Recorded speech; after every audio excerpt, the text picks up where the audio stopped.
Cette semaine, nous sommes installés au niveau du sanctuaire animalier de Zignari ou encore le parc animalier de Zignari pour vous faire découvrir ce parc dans la rubrique à la découverte 2. Et pour la revue de presse de ce jour, nous recevrons Bébé Kodjo-Kambou qui va partager les informations avec nous. Notre invité du jour est producteur donc de papaye, de fruits et légumes en général. Il s'agit de monsieur Raphaël Convolbo. Il est le président de la société coopérative simplifiée Wenso, donc des producteurs de fruits de Kobri. Avec notre invité, nous parlons aujourd'hui de la mévente des produits qu'il commercialise aujourd'hui. Il s'agit notamment des fruits et légumes. On parle mévente, on parle aussi donc de concurrence avec d'autres fruits et légumes venant d'autres pays africains. Nous en parlons tout à l'heure avec notre invité de ce jour. C'est lundi, vous avez rendez-vous avec Patrick Gampéné, c'est pour Langue Fourchue. Alors installez-vous confortablement, madame, messieurs. Bonjour et bienvenue à ce tout premier numéro de la semaine de l'émission Bonjour le Faso. C'est toujours un plaisir pour nous de vous retrouver avec une nouvelle équipe de réalisation cette semaine. Mais c'est toujours le même objectif, vous apporter le punch, l'énergie nécessaire pour démarrer cette journée, surtout cette semaine donc qui débute ce lundi. Nous partons tout de suite et maintenant pour la première rubrique.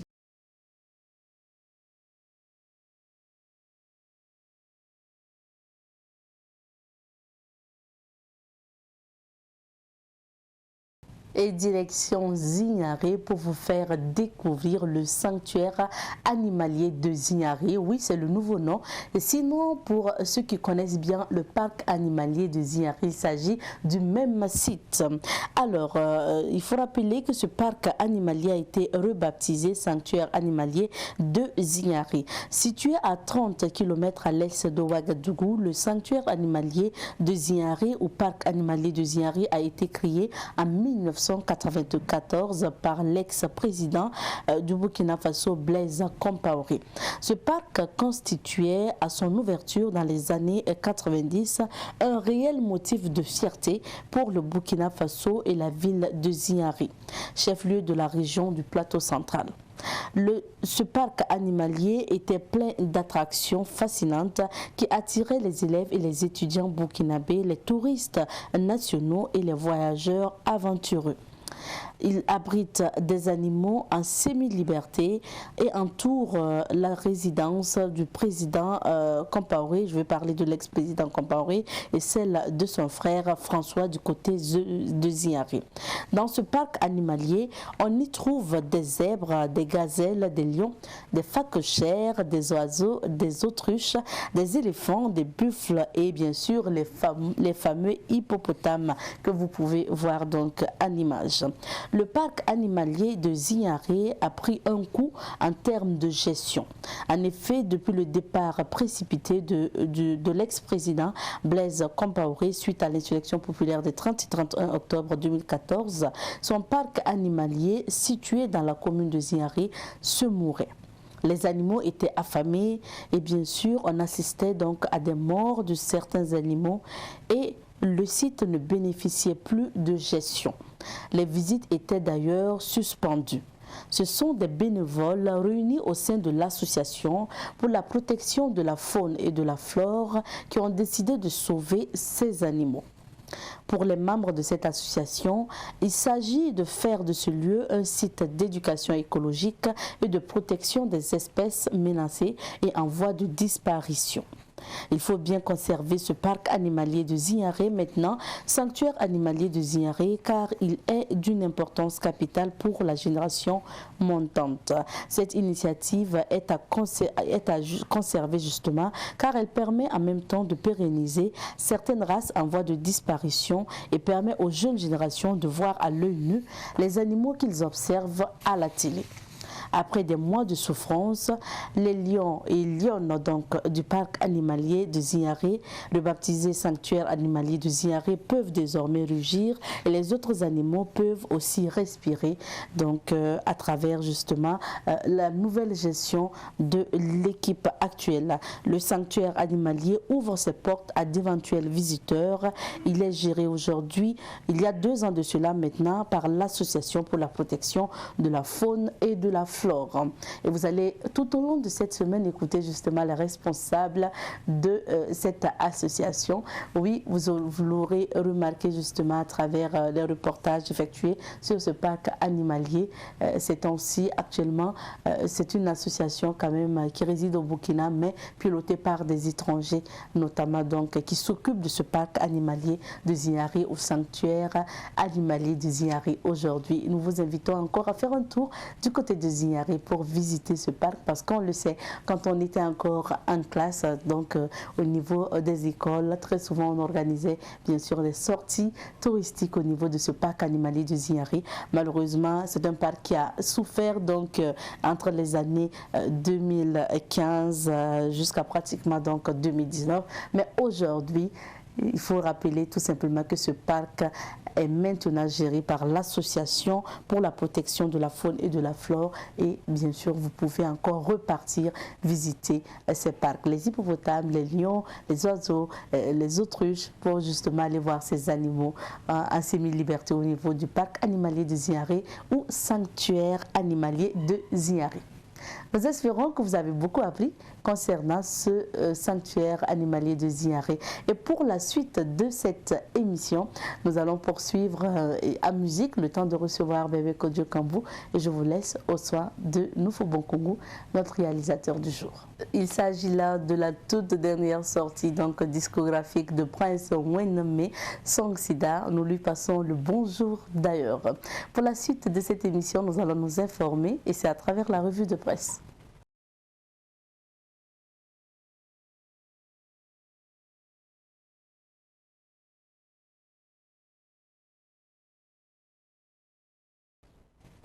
Revue de presse présentée ce lundi par Bébé Kodjo Kambou que nous retrouvons. Bonjour et bienvenue Kambou. Bonjour Abzeta, bonjour à tous ceux qui suivent, bonjour les façons en ce moment. Et bien sûr, il y a des sujets à la une des différents quotidiens aujourd'hui que nous allons découvrir avec toi. Oui, à commencer par aujourd'hui au Faso. À la une de aujourd'hui au Faso ce matin, on lit ceci. Décès d'Ibeka, Kankele Tigui tué par le chagrin d'un Mali à Valo. L'homme qui n'a qu'une seule parole donc en Bamana, donc c'est la définition de Kankele Tigui ici. 10 tués dans le BAM, Namisigia, énième souffre-douleur des terroristes. Grippe aviaire au Burkina, 42 foyers confirmés dans cette région. Professeur Charlemagne, au sujet du Covid-19, il y a urgence. Burkina-Éthiopie, aujourd'hui, l'ultime obstacle avant les huitièmes de finale. Donc, c'est à lire à la page 11 de aujourd'hui au Faso ce matin. À la une du journal Le Quotidien, on lit ceci. Grippe aviaire au Burkina, 42 foyers confirmés répartis dans cette région. Déplacés de Ankuna à Kaya, environ 900 ménages logés sur les gradins du stade régional. C'est toujours donc à la une de Le Quotidien. Soutien à la junte au pouvoir au Mali, plusieurs milliers de personnes dans la rue. Le voyageur de Guénan, c'est une rubrique et on peut y lire. BAM, au moins 9 personnes tuées par des individus armés à Namisigia. Fada, 2 femmes tuées lors du braquage d'un car de transport en commun.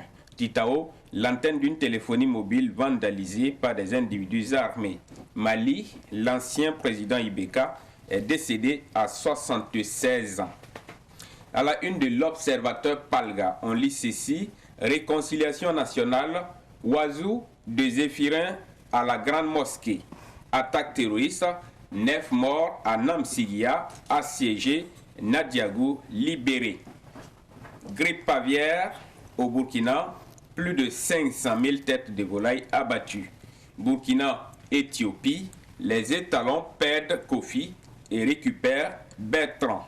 UniPS, 2 tonnes de riz pour les PDI. Disparition d'Ibeka, signe du destin d'un Mali à la croisée des chemins.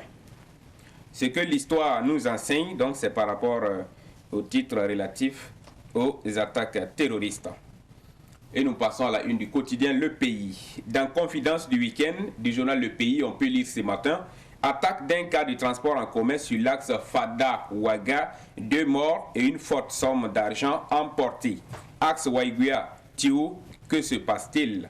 Grippe aviaire au Burkina, une perte 2 et 4 1,78 milliard de francs CFA enregistrés. Méritons-nous encore l'appellation pays des hommes intègres? Donc c'est une interrogation. Nous devons nous ressaisir avant qu'il ne soit trop tard. C'est selon Alexandre Sankara, ex-député. Il y a des Burkinabés toujours intègres, mais point de suspension. Donc ce sont des réponses à la question qui a été posée. Ça c'est Raymond Bailou, deuxième vice-président du MCR, qui l'a dit. Mali, Ibeka s'en est allé. Transition politique au Mali, le CFOP contre les sanctions de la CEDEAO. Cannes, Cameroun 2021, les étalons ne doivent rien lâcher face au Walia. Hervé Kofi testé positif au Covid-19. Les matchs du jour. Et nous allons terminer par la une de l'Express du Faso, le quotidien Bobolais. Réhabilitation de la mosquée, Rock dépêche 3 ministres à Gyula Soba. Dans la rubrique Autant les dit de l'Express du Faso, on lit ceci. Mali, attention à ne pas faire du populisme. Assemblée nationale des chefs d'institution chez Barassa Kandé. Dans la rubrique Simple détail, on lit éducation des agents invités à fournir leur diplôme. ASELC, Philippe Néry Couton Nyon, nouveau patron. Émile Paré retrouve son domicile. Et enfin, pour terminer avec la une de l'Express du Faso, Cannes 2021, Burkina, Éthiopie, il nous faut gagner pour exister. C'est selon le coach national Kamou Malo. Et c'est tout donc pour la lecture des unes ce matin à Bieta. Merci à toi Kambou. Et retour naturellement sur quelques sujets d'actualité. Le premier pour commencer, c'est une triste nouvelle. Nous partons à Namsigia, un nouveau drame. Oui, Namsigia, c'est dans la commune de Bourzanga, province donc du BAM. Alors, on nous parle d'une dizaine de personnes qui ont été tuées. Ça, c'est selon certaines sources. Il y a des sources qui parlent de 9 personnes, donc précisément. Et selon ce qui s'est dit, les hommes armés ont assiégé donc cette localité, coupant donc les réseaux téléphoniques, en saccageant un peu les installations. Voilà, avant donc de passer donc à leur forfait, donc s'attaquer aux populations civiles pour tuer donc cette dizaine de personnes ou 9 personnes selon certaines sources.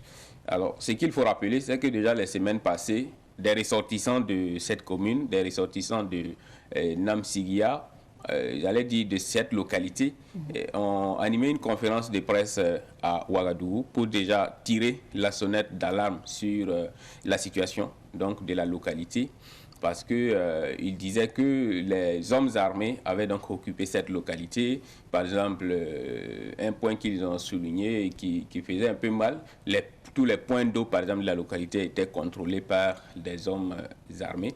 Donc, difficile pour les autres qui ne sont pas avec eux de pouvoir, par exemple, se ravitailler en eau. Et bien d'autres problèmes, parce qu'il parlait d'un blocus donc, sur la zone, un peu comme ce que vit Titao, ou ce qu'a vécu Titao à un moment donné. Alors, il parlait également d'abandon, donc d'abandon par les autorités, parce qu'ils ne sentent pas qu'il y a quelque chose donc, qui est fait pour donc, les accompagner. Donc, quelques temps après, donc, bon, que ces ressortissants-là, ou les ressortissants de cette localité ont donné de la voix, voilà qu'on nous parle de ce nouveau drame, une dizaine de personnes tuées. C'est bien dommage, ce n'est pas la seule localité qui est dans la situation. On dit, on va traduire tous nos encouragements à tous les Burkinabés qui vivent cette situation. Ce n'est pas facile, on espère que Dieu donnera la force nécessaire à nos hommes qui sont sur le terrain, qui se battent jour et nuit pour assurer donc la sécurité des populations. Certainement. Comme deuxième sujet, toujours triste parce que Ibeka s'est éteint à l'âge de 76 ans. Oui, ça ne fait pas plaisir de parler des nouvelles aussi tristes ce matin, mais c'est l'actualité. Ibrahim Boubacar Keïta, l'ancien président ou l'ex-président malien, donc, est décédé hier à Bamako à l'âge de 76 ans. Alors, Ibrahim Boubacar Keïta, qui a été renversé le 18 août 2020 par la junte qui est au pouvoir actuellement. Alors, il faut rappeler déjà qu'un mois après son renversement, c'est-à-dire en septembre 2020, il avait déjà eu des difficultés sanitaires qui ont nécessité une évacuation à Abu Dhabi, aux Émirats Arabes Unis. Et il était revenu à Bamako quelques semaines après, où il vivait. et il était suivi médicalement parce qu'il repartait pour donc des contrôles. Et son dernier séjour à Abu Dhabi aux Émirats Arabes Unis date de novembre 2021. Donc aujourd'hui, on nous parle donc de sa mort, donc qui a été annoncée hier, c'est bien dommage. Et il faut rappeler au passage que Ibrahim Boubacar Keïta est un homme politique malien qui a une riche carrière donc, politique parce que président 2013, réélu donc en 2018 avant d'être renversé, avant d'être renversé en 2020, le 18 août précisément. Mais avant d'être président, il a été président de l'Assemblée nationale, donc président de l'Assemblée nationale du Mali de 2002 à 2007. Et avant cela, il a été également Premier ministre, donc Premier ministre du Mali de 1994 à 2000. Il faut rappeler qu'il a également été ministre des Affaires étrangères du Mali et ambassadeur dans plusieurs pays de la sous-région, dont la Côte d'Ivoire, le Burkina Faso, le Niger et en Afrique centrale également, il a été ambassadeur du Mali au Gabon. Voilà ce qu'on peut dire en ce qui concerne sa carrière politique. En tout cas, très riche. On peut dire que il a servi dans presque tous les maillons de l'administration d'État, ministre, ambassadeur, ministre, président de l'Assemblée nationale, Premier ministre et président. Voilà, c'est un peu ce qu'on peut dire. Maintenant, ce qu'il faut rappeler au passage, c'est que durant son règne, le Mali a connu quand même une vie politique un peu agitée, ce qui explique d'ailleurs cette multitude de premiers ministres qu'il a eu. Je crois que c'est 5 ou 6 si je ne me trompe pas, premiers ministres de 2013 à 2020, c'est-à-dire seulement 7 ans de règne. C'est comme si c'est une moyenne de presque un premier ministre chaque année. Donc ça veut dire qu'il a géré le Mali après une période d'instabilité, ou bien pendant une période en tout cas d'instabilité politique, voilà, parce que c'est ce qui explique un peu ces changements de Premier ministre à n'en pas finir. Alors, jusqu'à ce que ce soit la colère du peuple malien, parachevée par ces coups d'État, qui le fasse partir. Donc, aujourd'hui, on peut dire que son âme repose en paix. C'est bien dommage. Peut-être que ce serait bien qu'il soit en vie pour vivre un peu ce tournant politique majeur qui est en train donc de se vivre au niveau du Mali. Bon, malheureusement, il s'en est allé. On peut dire paix à son âme. Paix à son âme et courage au peuple malien. Pour la suite et pour finir, nous parlons football. Et puis bien sûr, les nouvelles de la CAN, la troisième sortie des étalons, c'est pour ce soir. C'est pour ce soir, 16h, temps universel. Alors, le Burkina Faso qui sera face à l'Éthiopie pour donc cette troisième sortie dans les phases de poule, dernière sortie d'ailleurs dans cette phase. Donc, une victoire pourrait donc nous assurer une qualification en huitième de finale. Voilà. Même si ce n'est pas seulement la victoire qui peut nous permettre de nous qualifier, peut-être qu'un match nul également pourrait nous permettre d'être... Mais pour ne pas faire trop de calculs, il faut une victoire pour s'assurer donc de cette qualification. Donc, 16h, étalon du Burkina Faso face donc à l'Éthiopie. L'Éthiopie, c'est une équipe que nous connaissons déjà parce qu'on s'est déjà croisé à la CAN 2013. Le Burkina Faso avait gagné par 4-0. Donc, c'est une équipe qui ne fait pas peur, sauf que récemment, cette équipe a pu quand même inquiéter des grandes équipes. Donc, il faut faire très attention. Lors des éliminatoires récemment, l'équipe a battu par exemple la Côte d'Ivoire. Voilà. Donc, il faut se méfier de toutes les équipes parce que cette CAN nous réserve quand même beaucoup de surprises. Vous avez vu hier l'Algérie qui a été battue par la Guinée équatoriale. Voilà, l'Algérie qui a fait 34 matchs sans défaite, mais qui a été battue hier par la Guinée, donc la Guinée équatoriale. Ça veut dire que cette CAN nous réserve beaucoup de surprises. Et la Côte d'Ivoire qui a également souffert face à la Sierra Leone. Vous avez vu voilà, cette parade du gardien qui fait un peu pitié. Franchement, sur les réseaux sociaux, mais honnêtement, les supporters, c'est pas simple. Oui, ça, on peut le dire ainsi. Donc, le Mali également qui a fait un match nul face à la Gambie. ça veut dire que cette année-là, il n'y a pas de petite équipe. Et à chaque fois que vous avez un match, vous devez vous mettre en tête que vous croisez un homme, vous devez vous préparer conséquemment. Donc, une fois, mais les Italiens en sont conscients quand on a suivi un peu les propos d'avant-match de l'entraîneur, également de certains joueurs, qu'on peut dire leaders de l'équipe. On peut dire que les Italiens en sont conscients, ils prennent le match au sérieux et nous espérons que nous aurons donc cette victoire pour pouvoir se qualifier en huitième de finale. Ce qu'il faut dire, c'est que nous n'aurons pas notre gardien titulaire, Hervé Kofi, qui est testé positif au Covid-19. Mais la bonne nouvelle, c'est que Bertrand Traoré revient et tous les autres joueurs qui étaient testés positifs reviennent. Donc, on peut dire que n'eût été peut-être le cas Hervé Kofi, c'est la première fois à cette CAN que le Burkina Faso a vraiment son équipe au grand complet. Donc, les 10 qui seront sur le terrain, on peut dire que Kamou Malo a ses garçons au grand complet. Sauf que au niveau de la case, Hervé Kofi ne sera pas là. Mais l'équipe burkinabé a 4 gardiens. Et après Hervé Kofi, vous avez Farid Ouedraogo, Babayoure Sawadogo et Kylian Nkema. Donc, tous les 4 gardiens sélectionnés, on peut dire que ce sont des bons gardiens. Parce que si, voilà, parmi tous les gardiens du Burkina Faso, on prend les 4 premiers, ça veut dire que les 4 premiers sont bons. Donc, il me semble que c'est Farid Ouedraogo qui sera donc gardien ce soir.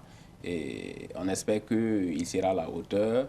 Dans tous les cas, si déjà ça va sur le terrain, les gardiens ne seront pas trop inquiétés. Et comme nous avons notre équipe au complet, on peut espérer qu'il n'y aura pas de problème malgré l'absence de Hervé Kofi, qui est un gardien en tout cas très très excellent. Il a démontré les matchs passés. Mais on espère que cette absence ne va pas coûter cher aux Étalons parce que l'équipe sur le terrain, les 10 joueurs sur le terrain sont au grand complet, si on peut le dire ainsi. Donc, c'est un match vraiment, je pourrais dire, bon, sauf surprise désagréable, c'est un match qui pourrait être très très jouable. Peut-être que nous allons l'emporter avec un large score. Ouais, je pronostique 2-0. 2-0 cette fois. Parce que la dernière fois, j'ai pronostiqué 2-0 et c'était 1-0. Oui. Bon. Cette fois, je me dis quand même ça va atteindre les deux. Peut-être même dépasser, mais je pronostique 2-0. D'accord. Merci, bonne chance aux Étalons. Merci. Et ce monsieur Covid là ne nous arrange vraiment pas. Et je pense que. Il cible les joueurs excellents. Voilà, on a l'impression que c'est ça en fait. Parce que le match passé, on a vu Hervé Kofi tellement sauver des situations. Après, moi, je ne suis vraiment pas le foot, mais après, je suis les commentaires pour voir ce qui se passe. Après, j'ai suivi sur les chaînes étrangères quand même. Le commentaire d'après-match. Et j'ai vu qu'on a épinglé le monsieur là. On a dit que oui, Hervé Kofi, il est jeune. Il a participé à la CAN 2013 quand il avait 24 ans. Maintenant, il a 27 ans. Il a fait ceci. On a fait son palmarès. Bon, c'est vrai que peut-être la CAN aussi, c'est une occasion pour vendre les joueurs aussi à l'étranger. Mais comme on l'a épinglé, M. Covid en même temps l'a attrapé. Et voilà, pour ce match, il ne sera pas là. On a l'impression que ce Covid-là, il prend toujours nos meilleurs joueurs. Bon. Mais bon, ce qui rassure, c'est que les 28 sélectionnés sont tous meilleurs. D'accord. Donc, on espère que ça va aller. Vous avez vu que l'autre fois, Bertrand Traoré n'était pas là. Hassan Bandé est rentré, il a démontré qu'il était à la hauteur. C'est ça. Donc, c'est à ceux qui ont peut-être, on le dit, le malheur des uns fait le bonheur des autres. C'est à Farid Nkema peut-être qu'il aura la chance de pouvoir être dans les cases, de démontrer également qu'il est à la hauteur. C'est une occasion qui lui est donnée. Je crois qu'il en est conscient. Tout comme Hassan Bandé qui en était conscient et qui l'a démontré. Et en remplaçant donc Bertrand Traoré et en marquant donc ce but qui nous a permis aujourd'hui d'espérer cette qualification en huitième de finale. Donc on espère que Farid Ouedraogo pourra valablement remplacer Hervé Kofi ce soir et que il pourra donc peut-être sauver aussi des situations comme Hervé Kofi. Ça sera donc à son honneur d'abord et en l'honneur de tous les Burkinabés. Et nous espérons cette victoire pour pouvoir donc s'assurer cette qualification.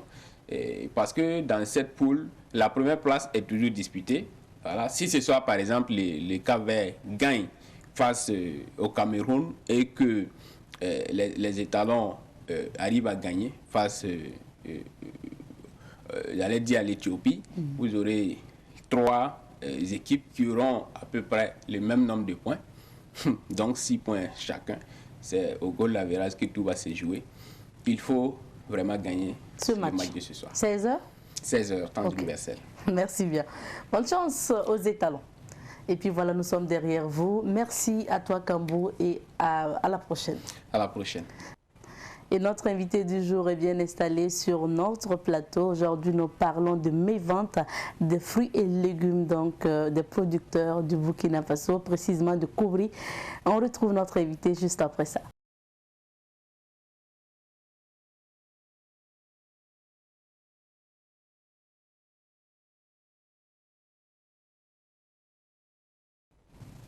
Nous recevons pour vous Monsieur Raphaël Convolbo. Il est le président de la société coopérative simplifiée Wenso, des producteurs de fruits de Koubri. Bonjour à vous, Monsieur Convolbo. Bonjour, madame. Bienvenue sur notre plateau. Merci beaucoup. On se souvient bien que nous vous avons reçu l'année passée pour parler de la mévente de vos fruits et légumes, surtout de la papaye. Cette année encore, c'est le même problème. Et nous allons en parler justement pour certainement essayer donc, de trouver des solutions, pourquoi pas. Alors, donc nous en parlons et aujourd'hui vous parlez aussi de concurrence des producteurs et commerçants donc ghanéens. Nous allons en parler tout à l'heure. Alors, mais avant de parler de cela, Monsieur Convolbo, dites-nous comment vous êtes venu dans la production de la papaye ou des fruits et légumes en général. Ah, merci beaucoup, madame. Bon, si je vais revenir à le départ, peut-être que nous allons épuiser le temps qu'on nous est au programme. Mais je peux juste dire l'essentiel. Sinon, moi, je vendais les véhicules d'occasion. Que bon, j'amenais ça de l'Europe. Bon. Après ça, bon, il y a eu des amis qui sont venus auprès de moi pour dire que non, il y a des ONG, il y a des fonds qui financent les producteurs. Donc si je veux, je peux venir, on va essayer de voir si moi je peux commencer à financer. Bon, on va... après, ils vont me rembourser. Donc moi, j'ai débloqué plus de 8 700 000. J'ai investi et en fin de compte, moi, je vois que c'est des escrocs qui m'ont escroqué. Vous avez investi dans quoi? Bon, puisque bon, moi, les semences, les locations des terrains et tout, c'est moi c'est moi-même qui ai financé ça en attendant le déblocage du fonds. Pourtant, c'était pas ça. C'était pas ça. Donc, comme moi, j'ai investi sur ça, et d'autres terrains, même, on avait déjà commencé à acheter. Donc, quand ils ont pu me laisser, moi, j'ai récupéré ce terrain-là. Donc, j'étais obligé maintenant de m'installer pour la production. Donc, c'était... Bon, c'était pas une décision personnelle. Non, vous avez été obligé, suite à des difficultés, donc, de rentrer dans la production. Voilà. Et ça fait combien de temps que vous êtes dans la production des fruits et légumes à Koubri? À Koubri. Et plus précisément, c'est en 2005. En 2005. En 2005. En 2005. 2005. Ok, que vous êtes dans la production. Et quels sont un peu les fruits et les légumes que vous produisez? Bon, actuellement, moi je produis du tanzolo, tango, papaye, banane, il y a des oranges aussi, un peu. Et là, donc, maintenant qu'on vous connaît un peu plus, là, vous avez décidé de vous mettre en coopérative. Donc, et vous êtes le président de la société coopérative simplifiée Wenso, des producteurs de fruits de Koubri. Est-ce que vous pouvez nous parler de votre société? Bon, la société est née parce que nous, on a eu des difficultés avec les Ghanéens. En 2019, que les Ghanéens commencent à rentrer. Un peu. Donc nous, on a tenté à plusieurs reprises, mais on n'a pas pu. Donc l'idée est venue qu'on crée une coopérative pour pouvoir lutter contre eux. On a eu nos documents en 2020 et en fin de compte, on a trouvé que une seule société simplifiée ne peut pas lutter avec les Ghanéens. Puisque quand ils commençaient à venir avec les 10 tonnes, mais maintenant, ils viennent avec les plateaux. de remorques. Donc, nous sommes obligés encore d'aller en union.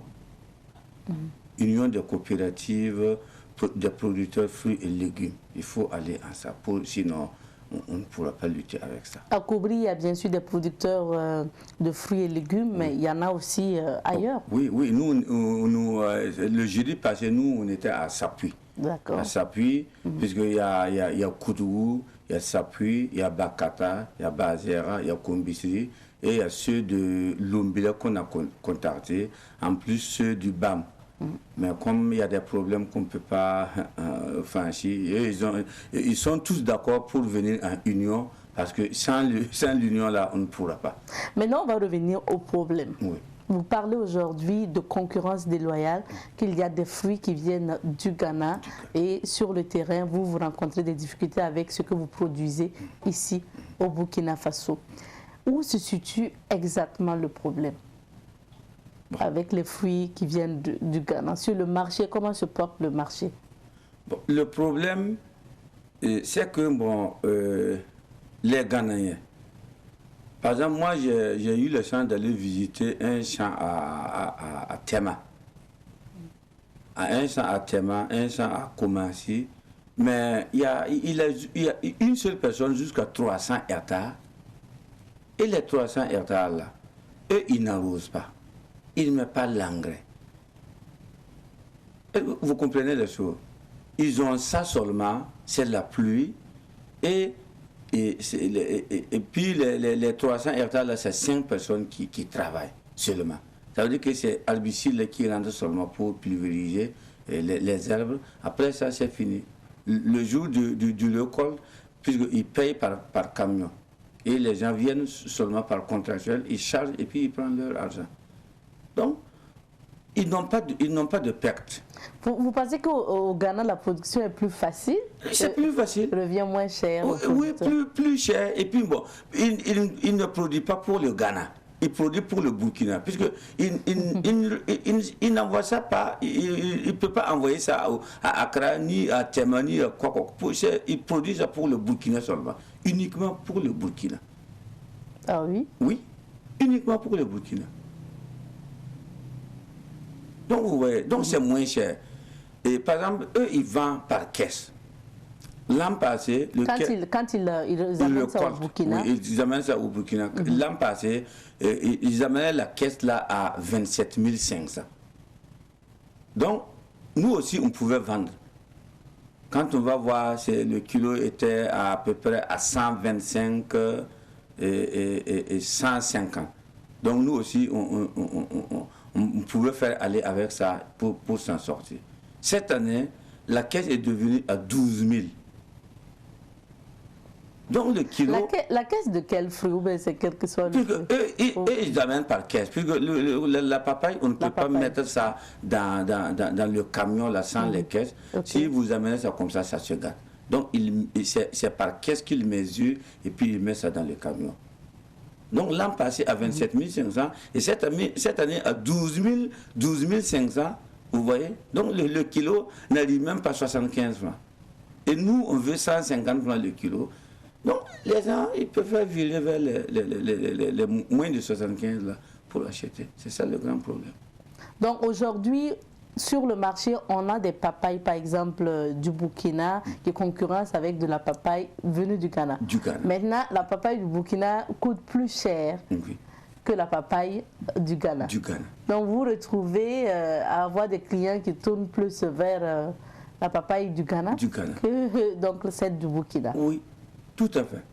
Parce que nous, le sac d'engrais, l'an passé, c'était à combien? À 17 500. Cette année, ça monte vers les 35 000 francs le sac. Vous voyez? Mais pourquoi vous ne pouvez pas aussi baisser le prix pour... Voilà pourquoi je vous dis, l'engrais a augmenté à 100%. Si nous, on va revenir moins de ça, est-ce qu'on pourra s'en sortir? Et puis nous, on arrose. On n'a pas une pluie régulièrement. Non, nous n'a pas. Vous-même, vous voyez, la pluie, là, ça ne dépasse pas 3 mois, 4 mois. Le reste, là, il faut arroser. Donc, on ne peut pas, si c'est ça, c'est pas possible. À moins qu'on va laisser. À moins qu'on va abandonner. Sinon, nous, on ne peut pas aller avec les Ghanéens. Maintenant, hormis en fait les prix, qu'en est-il de la qualité? La qualité des papayes du Burkina, par exemple, comparativement à la qualité de la papaye qui vient d'ailleurs. Comme les gens ne comprennent pas les choses. Les Ghanéens sont venus ici prendre nos semences. Bon, les gens disent qu'eux, ils veulent solo. Solo, là, c'est les papayes qui sont petits là. Ça veut dire que les Ghanéens, ils ne mettent pas l'engrais. C'est la terre là seulement. Est-ce que vous voyez? Donc, ils produisent petit pour aller. Alors que chez nous, on met de l'engrais. Et que dès le départ même, il y a des papayes qui peuvent, une seule papaye qui peut prendre 1,5 kg, 1 kg par papaye. Ça veut dire que nous, on met de l'engrais. Voilà pourquoi ça commence à partir de là et ça devient petit maintenant, si ça arrive 2 ans ou 3 ans. Mais les Ghanéens, ils le mettent comme ça. Il n'y a pas d'engrais. Donc, ils montent petit. C'est ça seulement. Sinon, les semences, les Ghanéens n'avaient pas de semences. C'est chez nous qu'ils sont venus prendre. Donc c'est la même chose. Non, je ne vois pas la différence. Si c'est parce que c'est gros ou qu'on dit que c'est comme ça. Non. Sinon c'est la même chose. Si vous voulez la preuve en est que moi j'en ai. Moi j'ai amené. Si vous voulez, vous pouvez essayer voir. Donc les papayes produites au Burkina par les producteurs burkinabés sont de qualité. Oui. Maintenant c'est le prix. C'est le prix. Qui diffère avec la papaye venue d'ailleurs. Et pourquoi les Ghanéens, ceux qui amènent là, les Ghanéens qui sont là, qui viennent, qui vendent là, ils peuvent amener 2 ou 3 camions et ils prennent l'argent d'une seule camion et ils le passent. Puis chez eux, comme il y en a, c'est pas leur affaire. Donc les gens préfèrent aller là-bas.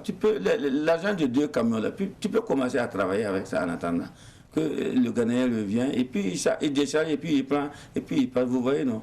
Mais vous aussi, vous n'avez pas mis à la disposition peut-être de la clientèle aussi ce système de dépôt-vente, ou bien c'est pas possible? Puis, il y a un temps où le Ghanéen ne vient plus. Les femmes courent vers nous maintenant pour prendre. Mais si le Ghanéen vient seulement, c'est fini. Parce que c'est moins cher. C'est moins cher, madame. Alors, autre difficulté aussi que vous avez souligné, notamment, c'est l'absence d'eau. Parce que vous avez dit que dans certaines localités, c'est dur de trouver en tout cas de l'eau pour arroser les fruits et les légumes. Est-ce que vous pouvez nous parler de ces difficultés? Oui, ces difficultés est que les barrages là, il y a des barrages de 40 ans, 50 ans. Donc, c'est taré. La saison pluvieuse, vous voyez que c'est l'eau, alors qu'en quelque temps seulement, l'eau finit. Il y a plus de sable que d'eau. Oui, que d'eau. Donc, on n'arrive plus à s'en sortir. Et les gens, bon, même quand moi j'étais à Koubri là, il y avait peu de gens qui travaillaient sur ça. Mais maintenant, tous les barrages, ils ont tout installé. Donc l'eau ne peut plus souffrir comme avant là.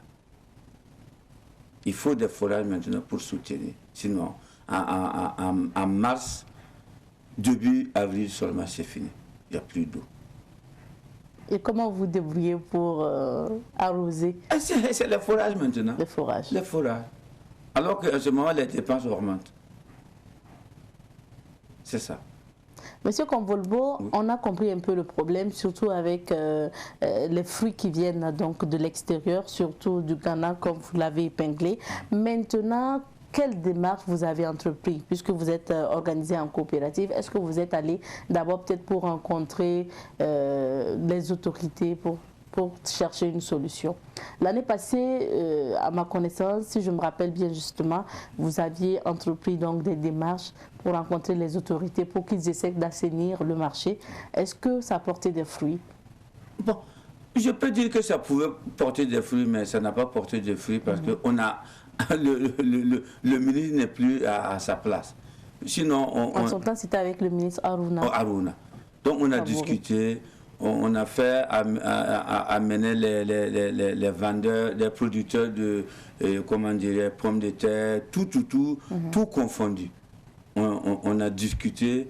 Donc ils ont dit qu'à partir de la base, eux-mêmes, ils vont fixer le prix.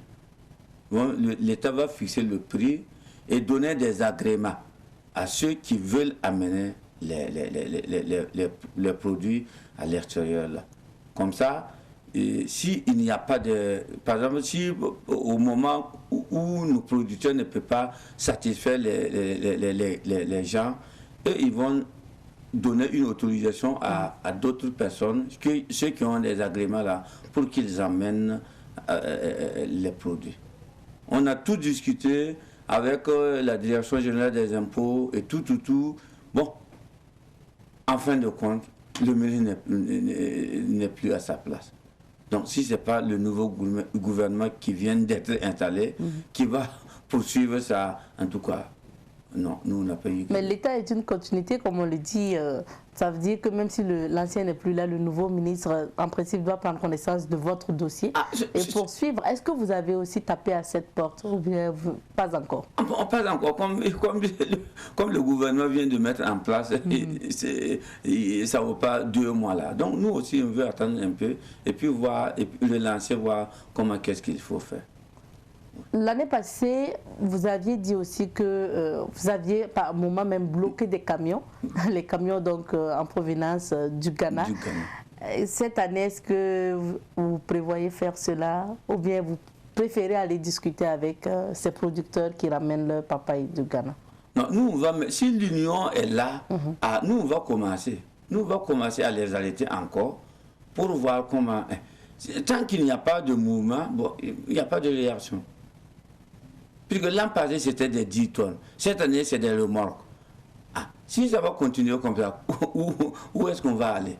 Donc, mais si l'union est là, nous, on va commencer à arrêter et puis commencer à négocier encore. Puisque nous sommes toujours en justice. Avec les femmes qui commandaient les fruits, là. Parce qu'on a arrêté les camions, et leurs produits sont gâtés, donc ils nous ont convoqués. D'autres même demandent 10 millions, d'autres même demandent plus que ça, et dommages et intérêts. Donc nous, on est en justice, on est en train de discuter. Donc, mais tant que si l'union est là seulement, nous, on va se lever. On va se lever. Non, on ne va pas se laisser faire. Ça veut dire que l'année passée, quand vous avez bloqué les camions, vous avez eu après des difficultés? Des difficultés. Oui, des difficultés. Des difficultés. Et même pour rencontrer les autorités là, c'était des problèmes. C'était des problèmes. C'est des femmes, mais ils n'ont pas peur aux hommes, mais ils s'en foutent. Mais c'est parce qu'on a commencé à coincer maintenant qu'ils ont laissé aller et puis on a pu discuter. Malheureusement, ça n'a pas abouti. Ben, on va relancer ça encore. Vous allez relancer ça. Pour le moment, la difficulté est là. Oui. Et vous assistez à une mévente justement de vos fruits et légumes parce que vous parlez de concurrence déloyale. La proposition que vous avez faite, par exemple, au ministère donc, du Commerce, si en principe, votre proposition doit être respectée, c'est-à-dire quand même un prix unique pour les producteurs burkinabés et les producteurs donc, ghanéens, qu'est-ce que vous allez gagner comme avantage, vous et l'État burkinabé aussi?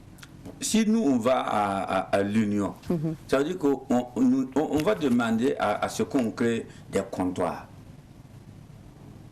Est-ce que vous voyez, dans les frontières, celui qui veut rentrer, puisque actuellement les Ghanéens rentrent, mais il n'y a pas de taxes qu'ils payent. Il n'y a pas de taxes, ni frais, ni rien. Puisque quand ça vient seulement, il vient en douane. Puisque nous, on a eu les quittants et tout.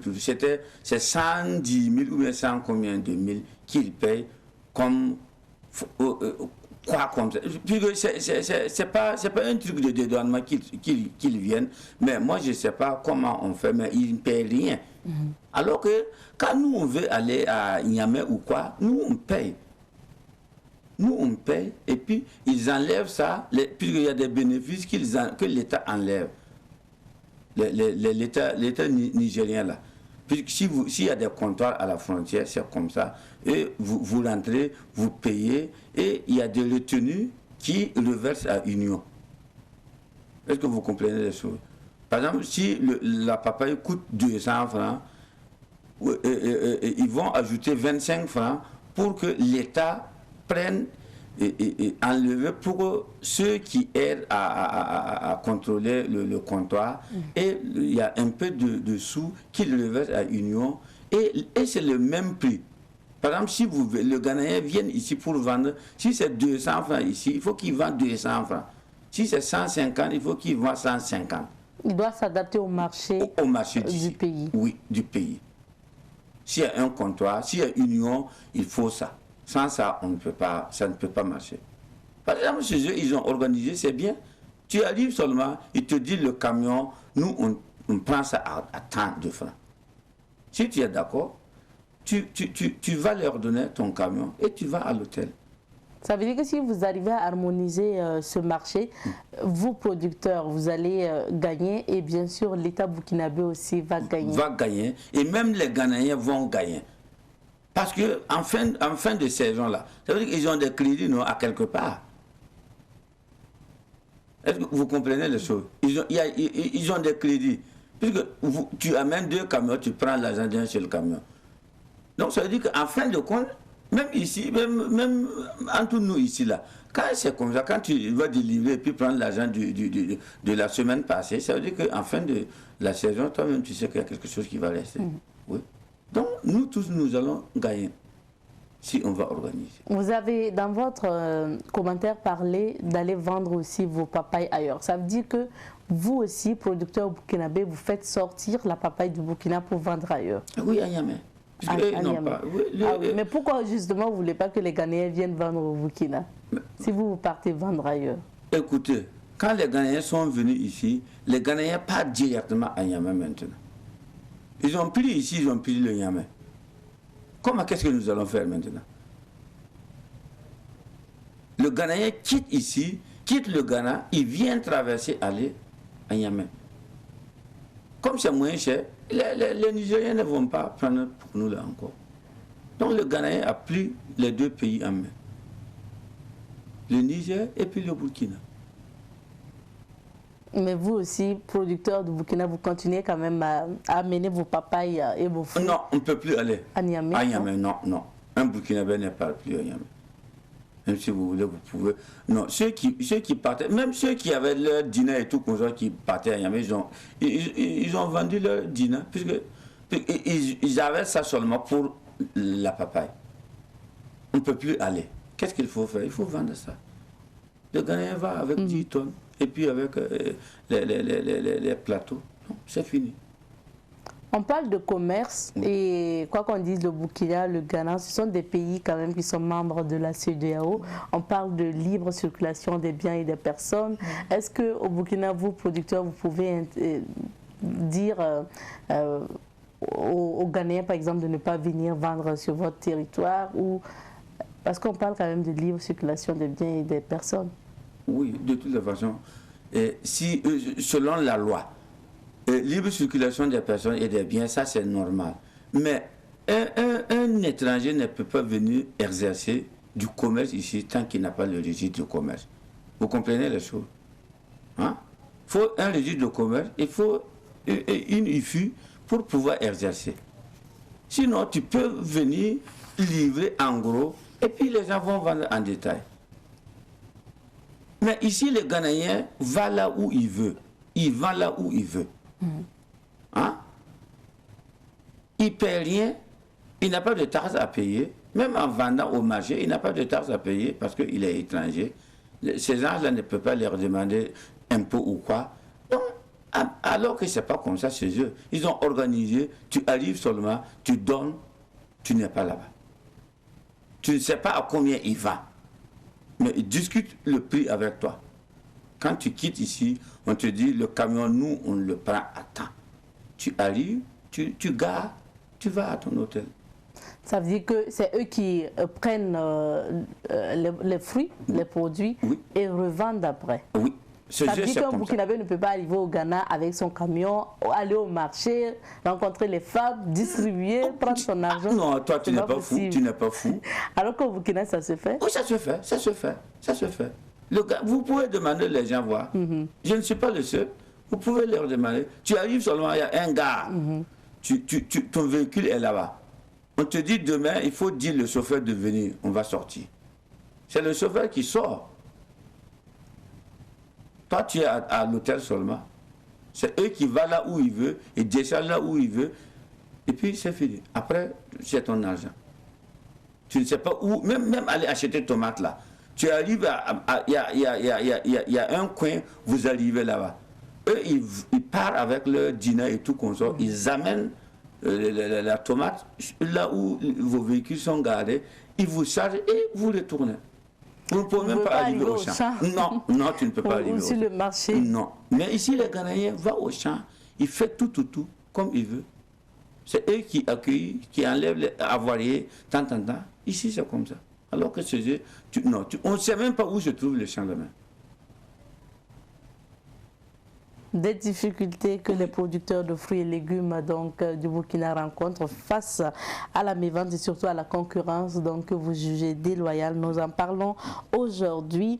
Très souvent, ce qu'on reproche aussi aux produits made in Burkina, c'est que si on devrait s'en tenir à ce que nous produisons, ça risque aussi de ne pas suffire aux Burkinabés. Est-ce que si aujourd'hui on dit que aucune papaye ou aucun fruit donc, de l'étranger ne doit rentrer, est-ce que vous, producteurs, vous pouvez produire une quantité suffisante pour satisfaire les Burkinabés? Mais ça, c'est un truc qui est... Les Ghanéens, là, c'est les 3 ans passés, là. C'est en 2019-2018 qu'ils ont commencé à venir. Sinon, c'est nous seulement qui ravitaillaient le pays. Hein? Vous voyez, non? Alors qu'il y a plusieurs barrages qui sont là et il y a plus de producteurs. Si vous allez compter, on a plus de 2000 et quelques producteurs dans les barrages. Ça veut dire que les grands champs, ce ne sont pas les petits champs, 1 hectare, 2 hectares, c'est pas ça qu'on compte là. Mais il y en a aujourd'hui. Mais nous, on ne refuse pas qu'ils ne peuvent pas venir vendre. Mais ils doivent nous conformer. Si c'est 150, que ça soit 150. Si c'est 125, pour tout le monde, on va vendre et puis chacun va s'en sortir. La dernière fois aussi, notamment quand vous parliez des difficultés, vous avez dit qu'il y a eu certains des producteurs, membres de votre coopérative, qui ont pris des prêts pour justement travailler. Et aujourd'hui, on parle de mévente. Comment rembourser? Quel est le niveau justement de ces difficultés? Le problème est toujours là. Le problème est toujours là. Vous savez qu'en 2020, la Covid-19 est venue. Tous les marchés sont fermés. Même Koubli, nous étions en confinement. On ne peut pas rentrer à Ouaga. Même les marchés. Puisque c'est ceux de Ouaga qui viennent acheter, ou bien nous, on les amène à Ouaga. C'est fermé. Il y a confinement. Et la papaye, on enlève ça par semaine. Calculez savoir 1 mois. 1 mois, s'il n'y a pas quelqu'un pour prendre. Regardez, quelle perte. Et après ça, en 2021, le Ghanéen est là. Avec force. Comment on va s'en sortir? Ah, madame. En 2021, le Ghanéen est toujours là. Maintenant, quel est l'état actuel justement de vos productions? De la vente aussi. Est-ce qu'aujourd'hui vous avez des papayes stockées que vous n'arrivez pas à écouler? Oui, tout à fait, tout à fait. Même on a fait des reportages. Si vous voulez ça, après on va vous donner. Bien sûr, on a des reportages. Notre confrère Sibline Nakelse était avec vous. Merci. Et nous avons d'ailleurs les images donc, de ce reportage. Parce que vous parlez de mes ventes. Il y en a. Surtout à Sapoué, là, quand on est allé, on a visité des champs. Non, il y a d'autres même qui ne passent plus leurs champs. Qui ne passent plus voir leurs champs? Oui, vous voyez. Par exemple, nous sommes à côté de Ouaga. Qu'on achète, que ça ne s'achète pas. N'en parlons pas à 100 et quelques kilomètres. Qui va aller encore? Qui va aller encore? Ça veut dire qu'on arrive dans des champs où les papayes sont mûres, mais bon... Il n'y a personne, il n'y a personne.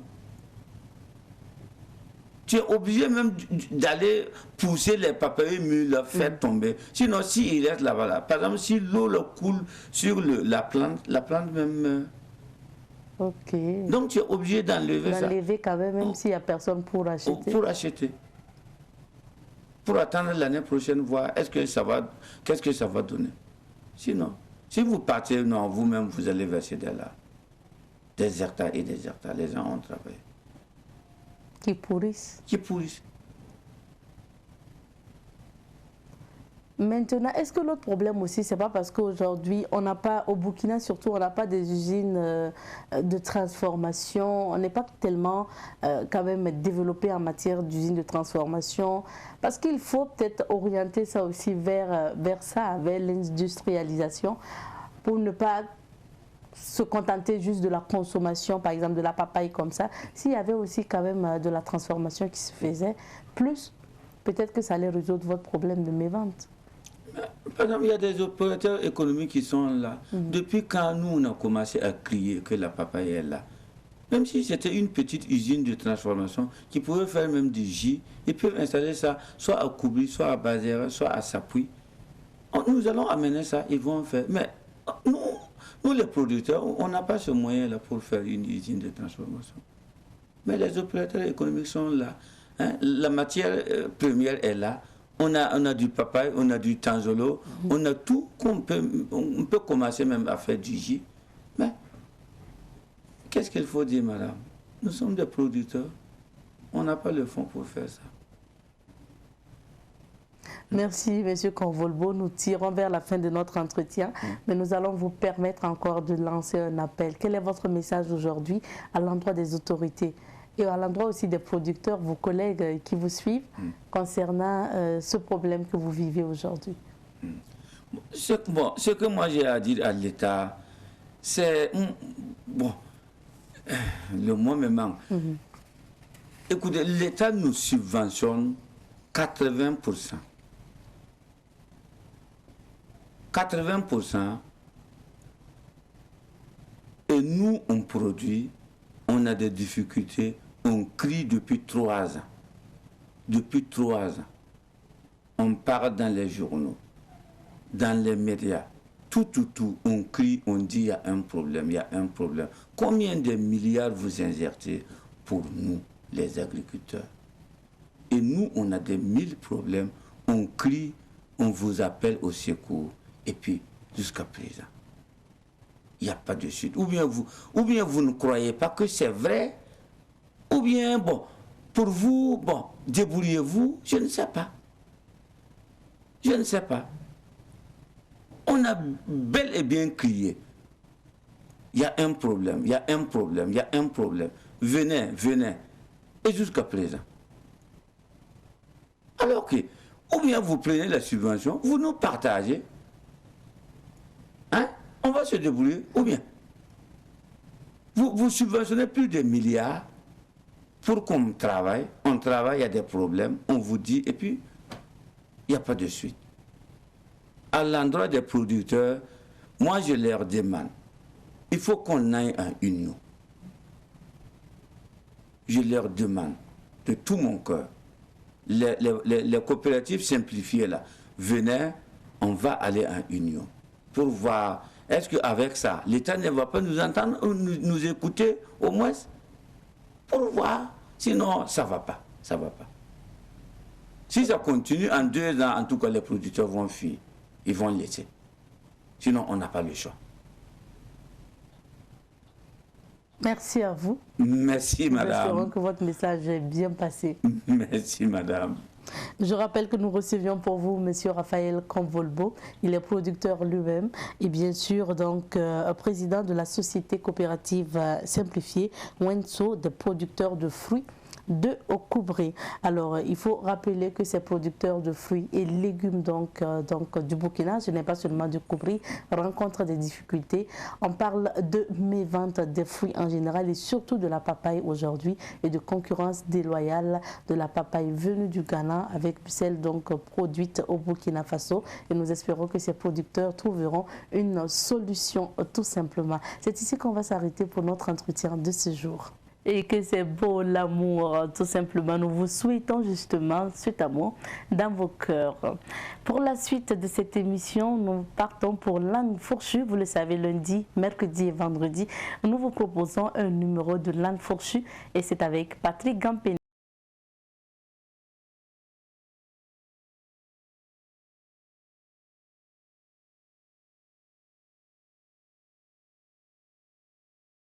bonjour et bienvenue à votre émission Langue fourchue.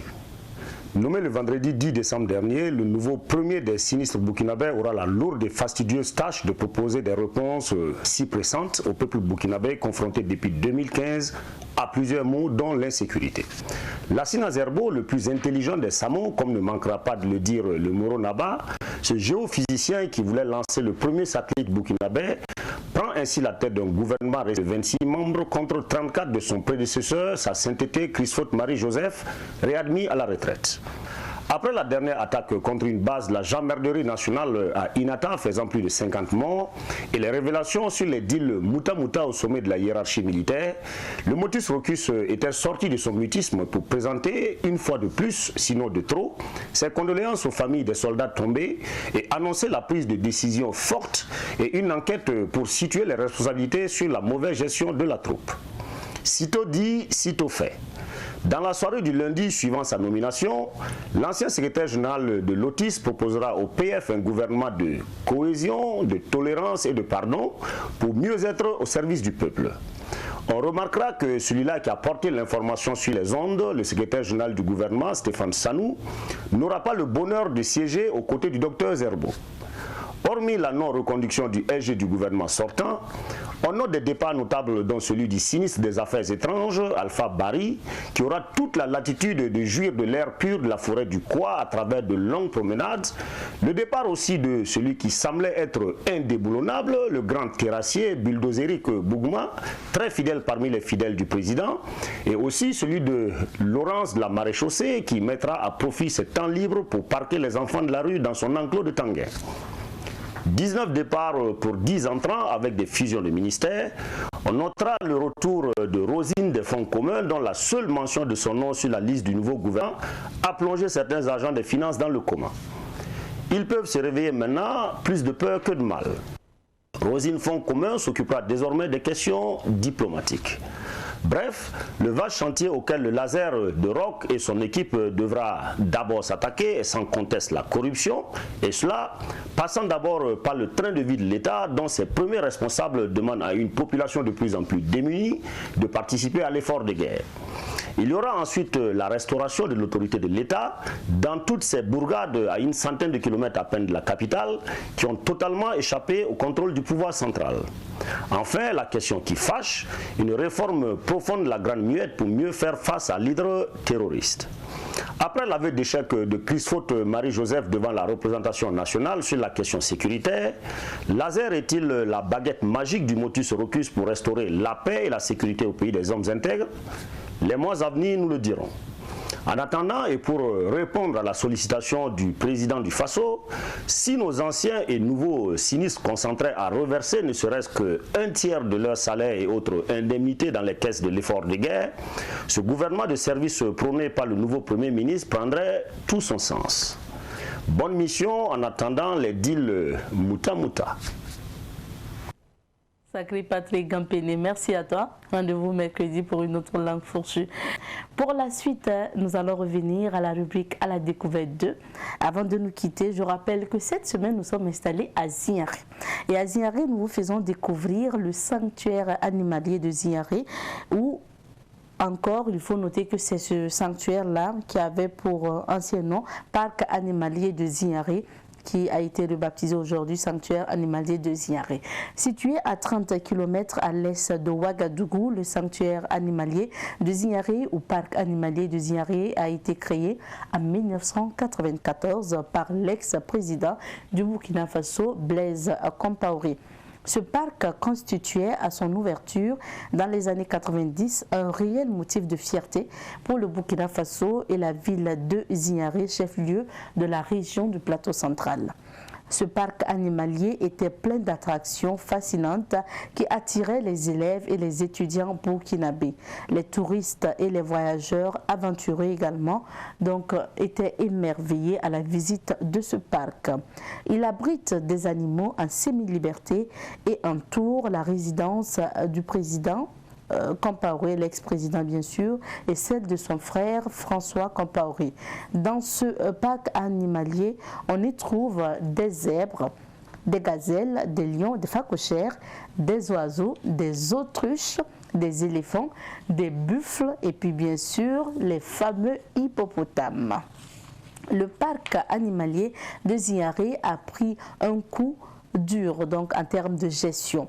En effet, depuis le départ précipité de l'ex-président Blaise Compaoré suite à l'insurrection populaire des 30 et 31 octobre 2014, son parc animalier situé dans la commune de Ziaré se mourait.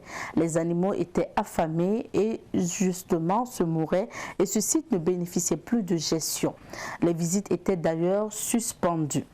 Ce sont des bénévoles réunis au sein de l'association pour la protection de la faune et de la flore qui ont décidé de sauver ces animaux.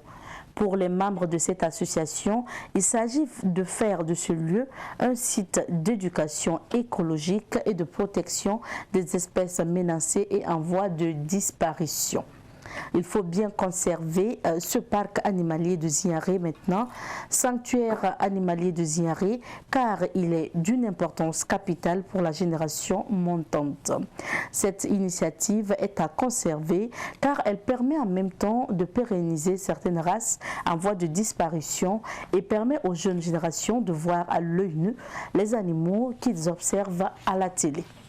Après des mois de souffrance, les lionnes et lions du parc animalier de Ziaré, rebaptisé aujourd'hui sanctuaire animalier de Ziaré, peuvent désormais rugir et les autres animaux peuvent aussi respirer. Le sanctuaire animalier ouvre ses portes à d'éventuelles visites. Il est géré aujourd'hui, depuis 2 ans maintenant, par l'Association pour la protection de la faune et de la flore, il faut le rappeler. Et durant cette semaine, vous allez avoir des témoignages donc, concernant ce parc, notamment des témoignages des responsables en charge de la gestion aujourd'hui. Nous vous invitons à Ziaré, le parc animalier de Ziaré, ou encore aujourd'hui sanctuaire animalier de Ziaré, pour visiter donc bien sûr ces animaux. Et puis j'allais oublier bien sûr les fameuses tortues. Et on a justement des tortues sur lesquelles on peut s'asseoir et puis faire des photos. Nous pensons que la majorité, en tout cas des élèves au Burkina Faso, ont visité ce parc animalier parce que très souvent ce parc fait partie des sites touristiques que nous visitons lors de nos sorties donc scolaires, les sorties touristiques que nous organisons donc au niveau des écoles. Nous vous invitons encore à effectuer le déplacement au niveau de ce parc pour visiter ces animaux et surtout redonner encore de la vie à ce parc qui a failli donc passer de l'autre côté, mais heureusement l'association en charge donc de ce site à valoriser encore à nouveau ce parc animalier de Ziaré ou sanctuaire animalier de Ziaré aujourd'hui. Nous disons merci à Fatih Sankara qui était de la visite donc pour nous. Elle nous a ramené ces images et elle nous a ramené des témoignages que nous allons vous proposer tout au long de cette semaine. Et c'est ici aussi qu'on va se dire au revoir pour l'émission d'aujourd'hui. Merci à l'équipe de réalisation de cette semaine qui s'installe ce lundi avec nous. Merci à l'équipe de production et à vous, fidèles téléspectateurs de Bonjour le Faso. C'est toujours un sourire. C'est avec un sourire toujours que nous vous disons bonjour et au revoir, tout en espérant vous retrouver en bonne santé et surtout fidèle à cette émission Bonjour le Faso demain quand il va sonner 7h30 chez nous, mais également chez vous. On se dit au revoir, bonne semaine et cuisse.